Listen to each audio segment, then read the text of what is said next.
Depuis le Royaume-Uni, nous accompagne un docteur de la parole, le pasteur Clive Harding. Bonsoir. Mon nom est Clive Harding et je suis pasteur de l'église La Grande Récolte en Angleterre. Et c'est un grand plaisir pour moi de pouvoir me diriger vers vous et de vous donner un message. Ce soir, mon message est 50 jours pour changer le monde. Et nous allons lire un passage qui se trouve dans le livre d'Actes. Livre d'Actes, du verset 1 à 11.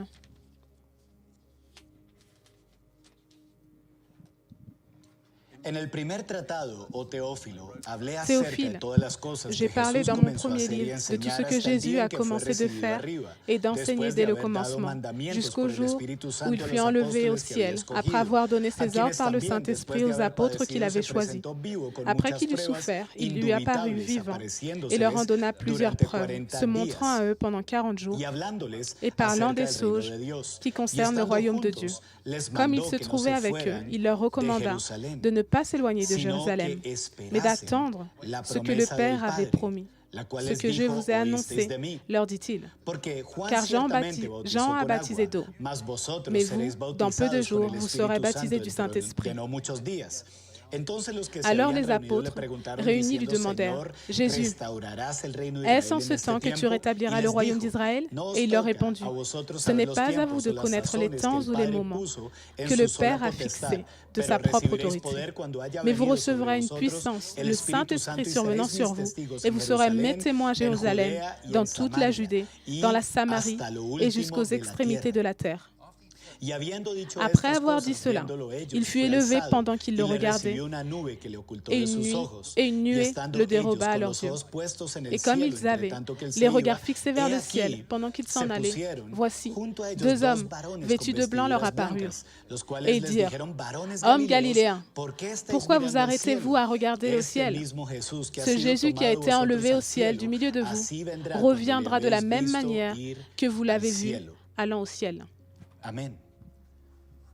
Amen.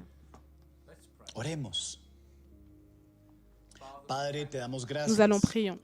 Père, nous te rendons grâce pour la puissance de ta parole, parce qu'elle transforme et elle change les vies. Nous prions en ce moment pour que ta parole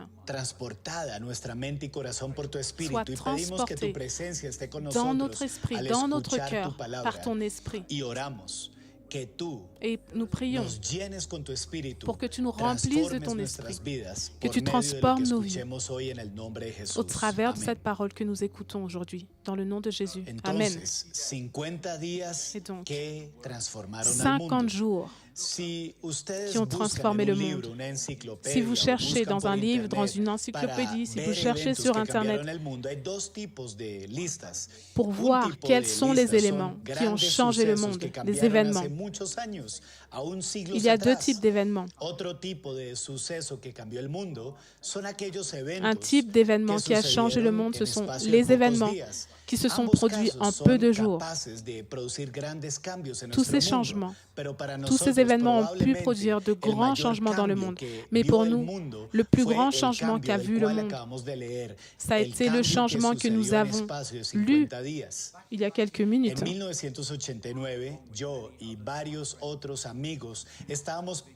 En 1989, avec quelques amis, nous étions collés à la télé pour regarder un événement qui avait changé le monde.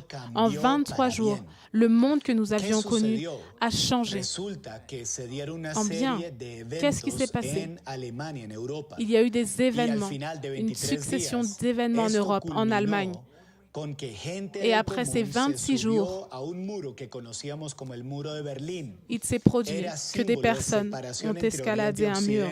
C'est le mur que nous connaissons, très connu, le mur de Berlin.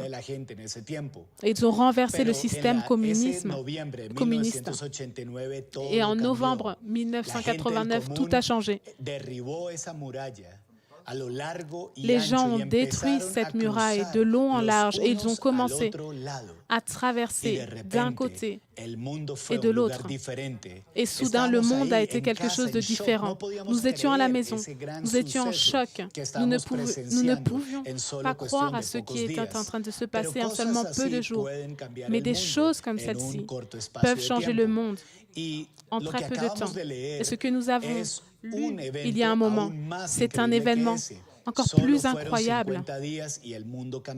En 50 jours, le monde a changé.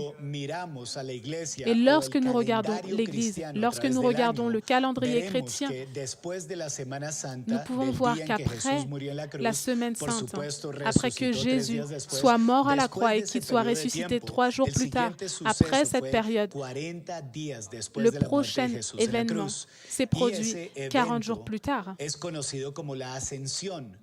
Et cet événement est connu comme l'ascension, lorsque Jésus quitte la terre pour remonter au ciel à côté du Père. 10 jours après cela, il y a également un autre événement dans le calendrier chrétien, et c'est la fête de la Pentecôte. Et cela nous rappelle, nous enseigne que le Seigneur a envoyé son Saint-Esprit sur ses disciples.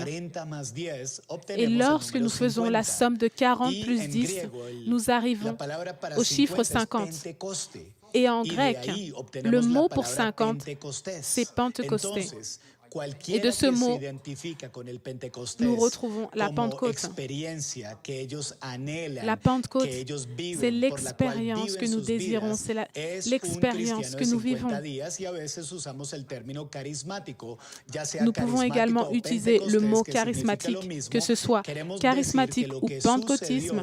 Ce que nous voulons dire est que ce qui s'est produit en 50 jours a changé le monde, mais m'a également changé moi en tant que personne. Et c'est pour ça que nous sommes des personnes de 50 jours. Nous sommes des pentecôtistes. Et notre histoire, aujourd'hui, nous amène à ce point, à ces 40 jours. 40 jours étaient passés depuis la mort de Jésus à la croix. Il ressuscita le 3e jour. Et durant les jours précédents, il était avec les disciples. Il leur démontrait qu'il était là avec eux. Et au jour 40, il était sur le point de monter au ciel. Son œuvre avait été culminée pour remonter auprès du Père. Et quelques heures avant de monter au ciel, il était avec ses disciples. Et il a commencé à leur parler de ces 10 prochains jours. Et il leur a dit, regardez, vous êtes arrivés aux 40 premiers jours et c'est très bien, mais il y a encore 10 jours qui vont suivre. Et si vous pouvez avoir cette expérience des 50 jours, tout changera dans votre vie et dans le monde. Vous devez arriver à ces 10 jours supplémentaires. Donc, il était en train de leur donner les instructions, en train de les guider, en train de les motiver pour qu'ils puissent passer du jour 40 au jour numéro 50, au 50e jour, afin qu'ils puissent être au 50e jour, remplis du Saint-Esprit, guidés par le Saint-Esprit. Et c'est pour cela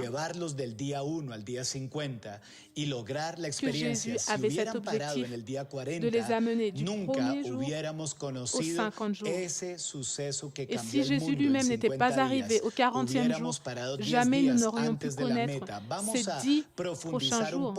Donc nous allons approfondir un petit peu l'histoire. Et nous allons voir qu'est-ce que le plus important dans ces 10 derniers jours. Et c'est quelque chose auquel j'aimerais que vous pensiez. Si vous voyez ou écoutez ce message durant ce moment, ces 50 jours ont déjà changé ta vie personnellement, car ils t'ont amené jusqu'à ce point. Donc ce sont des jours très puissants et ce sont des jours que Dieu veut rendre réels pour nous. De la même manière que la Pentecôte a changé les disciples, ceci peut avoir le même la même puissance pour nous aujourd'hui. Donc nous allons avancer un peu plus et j'aimerais que nous puissions voir deux objectifs de la Pentecôte et ensuite deux problèmes qui peuvent s'immiscer dans la Pentecôte. Donc les deux objectifs, les deux desseins de la Pentecôte de ces 50 jours sont: le premier objectif, c'est la puissance. Je veux que vous puissiez le dire avec moi. Nous avons cela au verset 8. Dites-le avec moi. Puissance. Maintenant, la puissance est une de ces choses étranges pour les chrétiens. C'est quelque chose que nous attendons, que nous espérons en tant que chrétiens. Non comme les leaders politiques, non. Mais en tant que chrétiens, durant beaucoup de temps, nous avons essayé d'être humbles, d'être pieux. Et c'est bien, c'est bon. Mais après avoir fait tout cela, Dieu veut revenir à nous et nous donner une très, très grande promesse qui se résume en un seul mot, la puissance. Si je vous demande ou si je demande à n'importe quel croyant, aimeriez-vous avoir plus de puissance de Dieu dans votre vie? Je suis sûre que la réponse serait oui.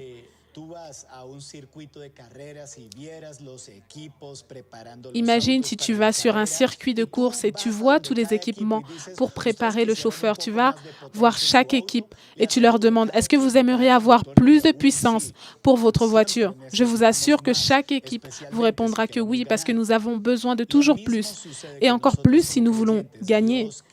Et c'est la même chose pour nous en tant que chrétiens. Dieu veut nous motiver. Il veut que nous comprenions qu'il y a plus de puissance pour notre vie. Nous avons besoin de cette puissance pour pouvoir bénir d'autres personnes dans le nom du Seigneur.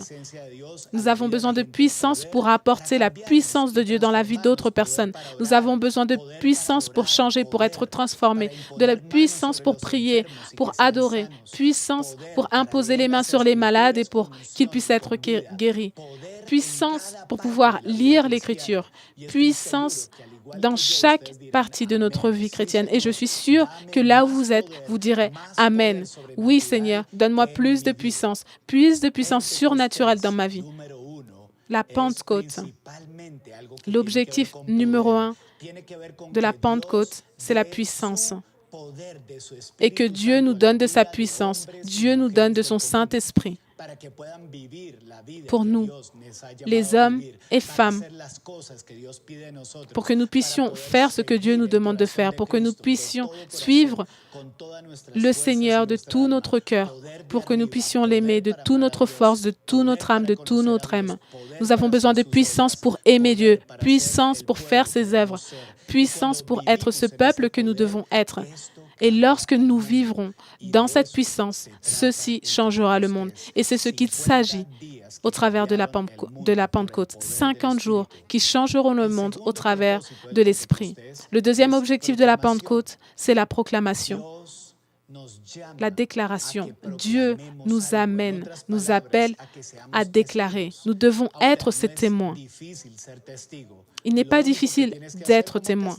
L'unique chose que tu dois faire en tant que témoin, c'est de savoir ce qui est réel, d'être authentique, d'être sincère. Il n'y a pas de pression à avoir lorsque tu racontes à d'autres personnes ce que Dieu a fait pour toi. Non, parce que c'est quelque chose de réel. Il y a quelques années, mon épouse Sally et moi étions sur la route. Il était très tard dans la nuit.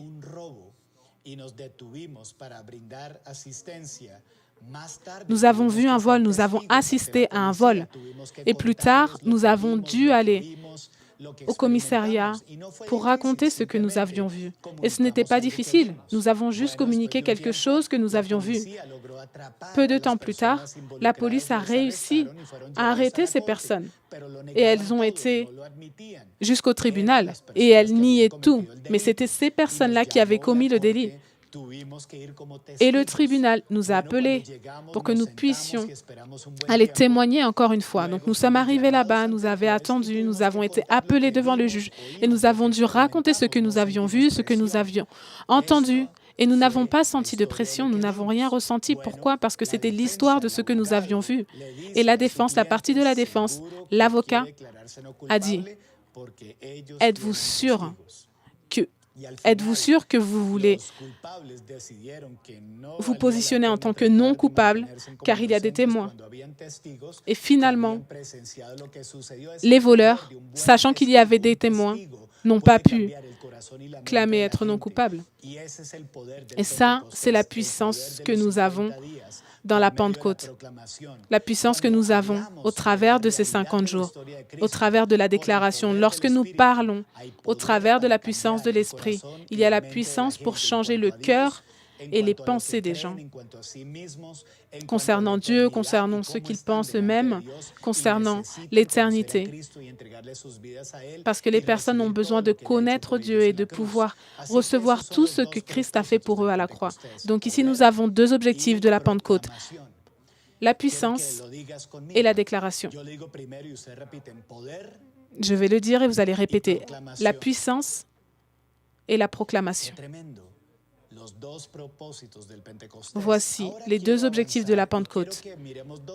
Et j'aimerais continuer et j'aimerais que nous puissions regarder deux autres choses. Ce sont les problèmes qui peuvent être générés et qui peuvent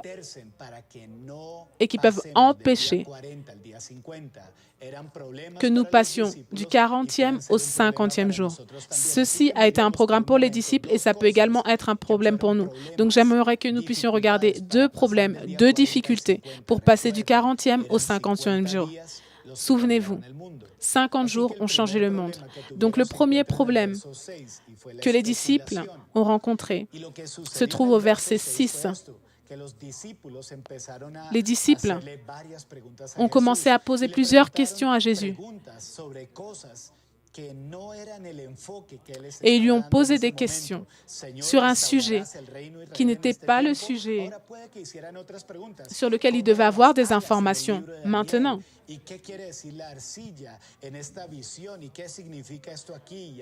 Nous pouvons nous demander.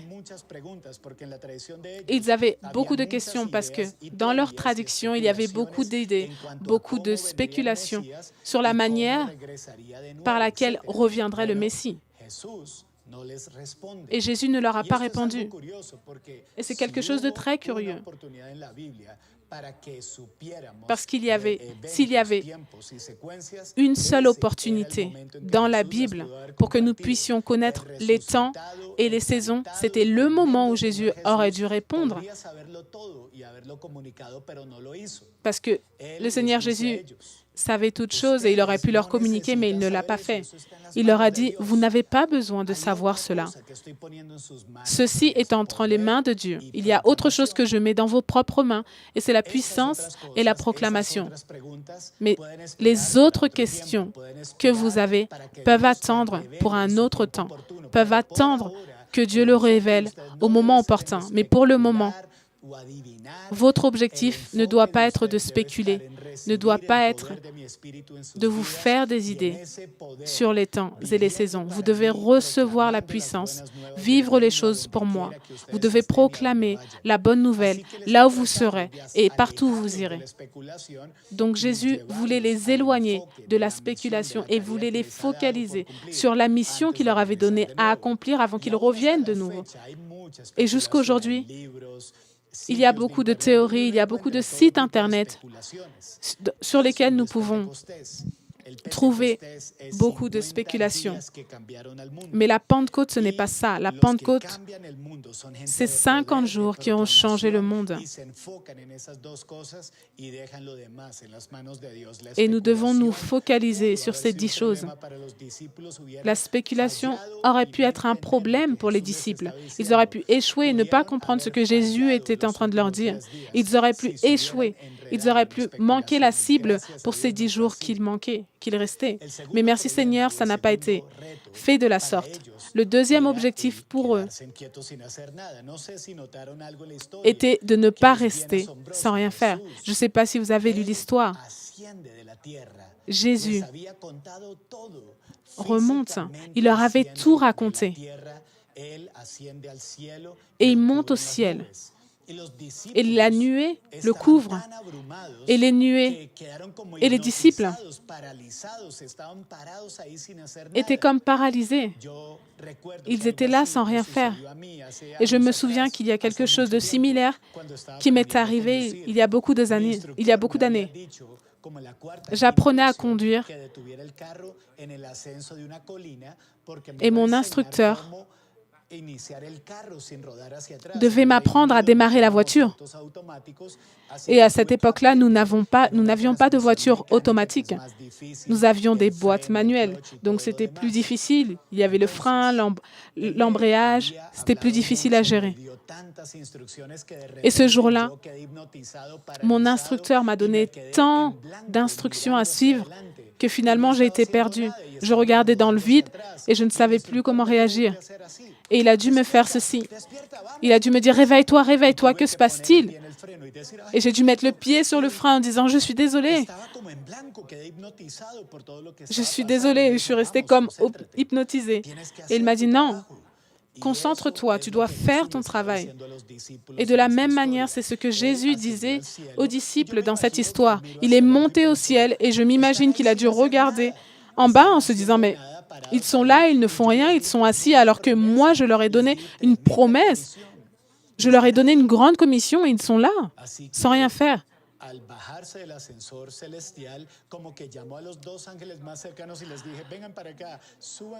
Donc, il a dû appeler 12 anges célestes pour leur dire « Venez par ici et dites aux disciples que je reviendrai. Mais en attendant, ils doivent être dynamiques, ils doivent faire quelque chose parce que je reviendrai. » Et j'imagine que les anges sont descendus sont passés au premier étage, descendus de l'ascenseur sur la terre en disant « Que faites-vous? Réveillez-vous, vous devez faire quelque chose. Vous êtes en train de faire marche arrière, vous devez avancer. Vous avez 10 jours devant vous. » Pourquoi? Parce que le Seigneur vous a donné la mission la plus importante. Vous devez arriver aux 50 jours qui changeront le monde. Et finalement, ils se sont réveillés et ils ont réussi à arriver au 50e jour.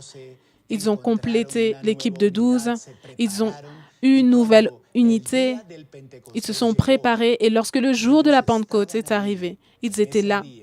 Ce jour-là, ils étaient tous ensemble dans la chambre haute.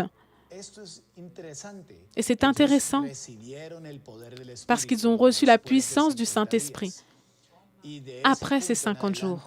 Et à partir de là, ils sont sortis et ils ont changé le monde en bien pour toujours. Je ne sais pas si vous avez remarqué. Où ont-ils reçu le Saint-Esprit? Ils n'étaient pas dans un temple, ils n'étaient pas dans une synagogue. Ils étaient ensemble, dans une salle, dans un salon, dans la maison de quelqu'un. La puissance de l'Esprit, la puissance de Dieu, la puissance de la Pentecôte, la puissance de ces 50 jours peut arriver à nos vies quand nous sommes à la maison. Elle peut nous toucher en tant qu'individu, en tant que famille, nous remplir, nous changer et nous convertir en ces proclamateurs que nous avons été appelés à être. Comment ont-ils réussi? Comment ont-ils réussi à passer du 40e au 50e jour? Le verset 14 nous présente quelque chose de vraiment très clair, quelque chose d'excellent. C'est ce qu'ils ont fait. Ils ont prié. Ils se sont rassemblés dans un même lieu, un seul et même lieu, jour après jour, et ils ont prié. Ils ont eu une communion entre eux et ils ont commencé à prier. Et des choses ont commencé à se produire. Et le résultat final est qu'ils ont été prêts pour l'effusion du Saint-Esprit. Et ils sont arrivés au 50e jour. Ils ont été remplis du Saint-Esprit.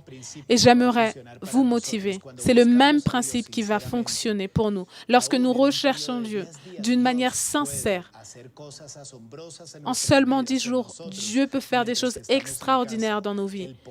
Pendant que nous nous trouvons à la maison, la puissance du Saint-Esprit peut être déversée sur ta vie. La puissance pour vivre pleinement pour Christ peut être déversée sur ta vie. La puissance pour proclamer l'Évangile, la bonne nouvelle de notre Jésus, en tant que fidèle témoin. Cela peut être donné et peut nous être donné en cherchant Dieu dans la prière, même dans les jours que nous vivons actuellement. Et j'aimerais tous vous inviter à faire une prière. Je t'invite, là où tu es, à croire en Dieu, à croire que son esprit, sa puissance, la présence de son esprit est toujours disponible, que la présence de son Saint-Esprit, que la Pentecôte est réelle, qu'elle peut te changer, qu'elle peut changer ta famille, qu'elle peut changer ta nation.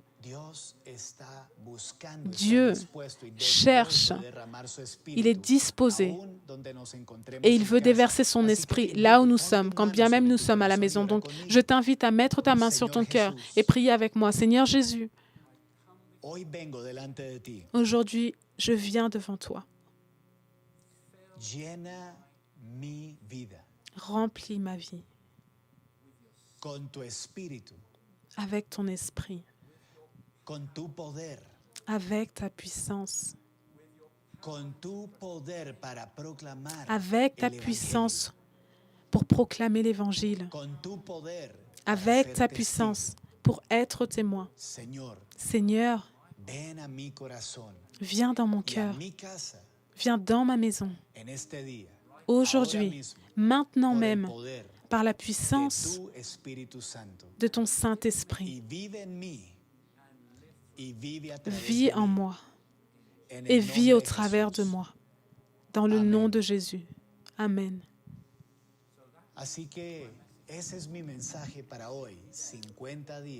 C'est mon message pour aujourd'hui. 50 jours qui ont changé le monde. Et ces 50 jours, la Pentecôte, l'effusion du Saint-Esprit pour recevoir la puissance, pour pouvoir proclamer la parole. Nous devons nous assurer de ne pas être dans la spéculation, de ne pas être là assis sans rien faire, mais cherchons Dieu, cherchons sa présence, sa disposition pour qu'il puisse déverser sa présence dans nos vies. Sa disposition est là, de la même manière qu'elle a été pour les 50 jours de la Pentecôte. Que Dieu vous bénisse, que Dieu vous remplisse de son esprit et qu'il fasse que vous soyez ces chrétiens des 50 jours de la Pentecôte. Merci, Pasteur Clive, pour ce message très puissant. Nous sommes en route vers la Pentecôte et il est nécessaire de restaurer les 5 ministères, non seulement dans notre Église, dans notre maison, mais également dans l'Église locale. C'est la semaine des docteurs de la parole. Dieu te donne de nouvelles compétences pour comprendre sa parole. Et maintenant, nous donnons la bienvenue au pasteur César. Un salut très spécial à tous. C'est une énorme bénédiction que Dieu nous donne durant ce temps pour que nous puissions partager ensemble. Je sais qu'il y a beaucoup de personnes de différentes nations qui sont là en ce moment, connectées à nous.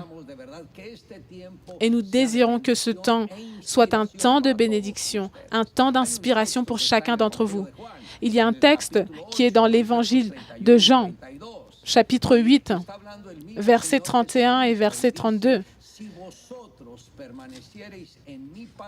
Et il est dit, « Si vous demeurez dans ma parole, vous serez réellement mes disciples, et vous connaîtrez la vérité, et la vérité vous affranchira. » Aujourd'hui, j'aimerais vous apporter une réflexion. Et le titre est « Le principe de la reproduction ». Remarquez ce que dit le Seigneur. Il est dit, « Si vous demeurez dans ma parole, une chose est lire la Bible, une autre est de la garder de la mémoriser et de la mettre en pratique. Lorsque notre pensée s'ouvre à la révélation divine, et ceci se produit lorsque nous lisons la parole, et de cette même parole, nous pouvons voir que les lettres sortent de la Bible et qu'elles viennent se clouer dans notre cœur. C'est là où nous sentons que Dieu est en train de parler à ma vie. Et ce message que Dieu est en train de nous donner doit demeurer en nous. Il est dit, si vous demeurez dans ma parole, vous êtes vraiment mes disciples. Et demeurer dans la parole nous guide à connaître ce qu'est la vérité. Et la vérité est en Jésus et dans l'œuvre qu'il a faite. Et cette même vérité va nous amener à comprendre que nous sommes des disciples de Jésus et que nous sommes en train de nous efforcer dans ce disciple-là. À ce sujet, le livre, il y a une question qu'il pose à Bill Graham. Il dit, si vous êtes pasteur d'une grande église dans une grande ville, quel serait votre plan? Et l'évangéliste Bill Graham a répondu, une première chose que je ferais, ce serait de m'entourer d'un groupe de 10-12 personnes qui se réunissent plusieurs heures dans la semaine. Un groupe de personnes qui paiera le prix, qui fera des efforts. Et durant quelques années, je leur donnerai le plus de choses possibles. Je leur transmettrai le plus de choses possibles pour que ce soit des docteurs de la parole. Et je connais deux églises qui sont en train de le faire.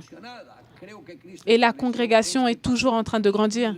Et Christ a établi cet exemple. Il a inverti la plus grande partie de sa vie en 12 hommes. Et c'est pour cela que je crois que chaque fois qu'il y avait une grande multitude, les résultats n'étaient pas si grands.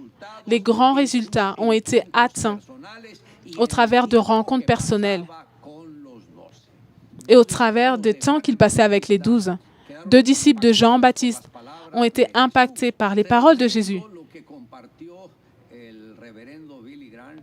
Ce qu'a partagé le révérend Bill Graham a été vraiment très fort par rapport à ce qu'il a dit sur le discipulat. La manière par laquelle l'évangéliste ne l'a pas fait dans sa vie parce que le Seigneur l'avait mené à conquérir les multitudes, mais il était en train de donner une direction pour que les pasteurs se focalisent à former des disciples dans les villes dans lesquelles Dieu les avait établis, pour que la reproduction puisse être générée. Jean-Baptiste savait qu'il était le précurseur du Messie.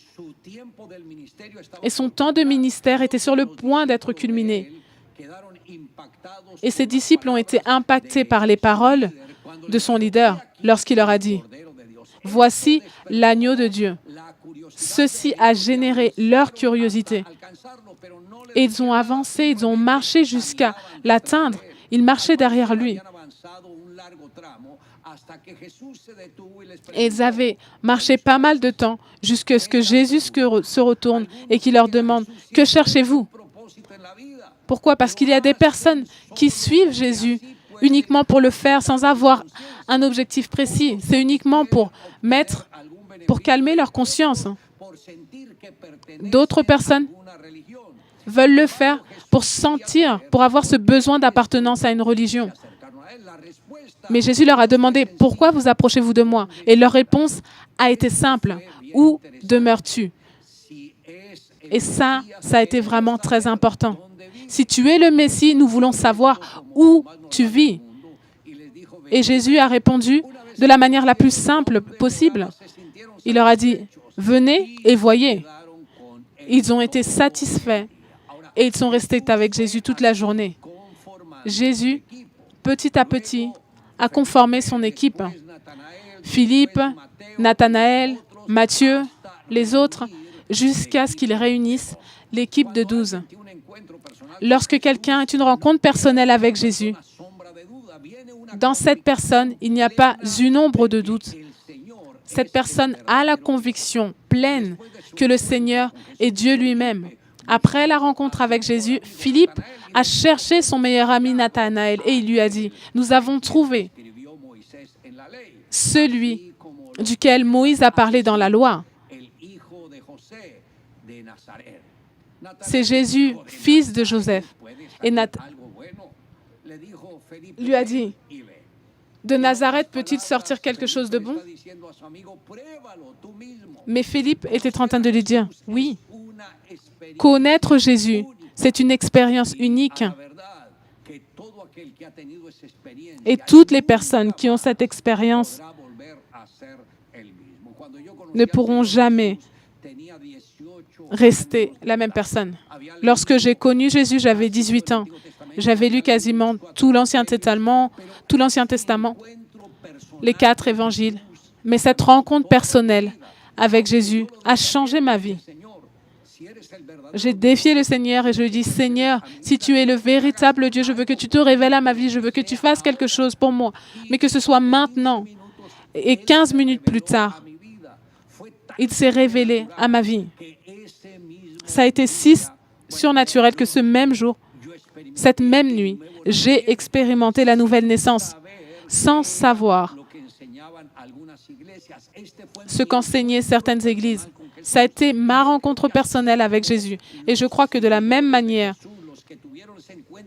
que les personnes qui suivaient Jésus, que ces personnes qui ont eu cette rencontre personnelle avec Jésus ont été changées, quelque chose de similaire s'est passé pour moi.